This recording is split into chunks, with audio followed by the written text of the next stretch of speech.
দিনটা ছিল আমাদের মন্দিরের ছাদ ঢালাই।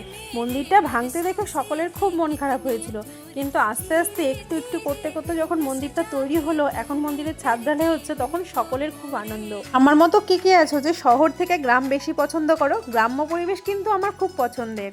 তো সবার আগে গিয়ে পুজোটা দিয়ে আসি, একটু পরেই ছাদ ঢালের কাজ শুরু হয়ে যাবে। এদিকে মিস্ত্রি দাদারা নিজের নিজের কাজগুলো সুন্দর করে গুছিয়ে নিচ্ছে। মন্দিরের ডিজাইনগুলো কি সুন্দর হয়েছে। পুরোটা কমপ্লিট হওয়ার পরে তোমাদের আবার দেখাবো। করে ওঠার সেরকম কোনো সিঁড়ির ব্যবস্থা নেই, তাই আমরা নিচেই পুজো দিয়ে নিলাম। আমার বরমশাই ধুতি পরে এসেছে, ওপরে উঠে পুজো দিবে।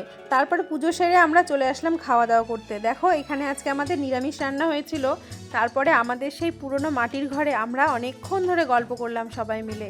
গল্প শেষ করে আবার চলে গেলাম ছাদ ঢালের কাজ দেখতে সবাই। এদিকে তো দুপুর গড়িয়ে বিকেল হয়ে আসলো, তাই ভাবলাম পেছনেই তো আমাদের জমি, যাই একটু জমি থেকে ঘুরে আসি। আর দেখো আমরা দুই যা মিলে নিজেদের জমিতে একটু ঘুরে নিলাম।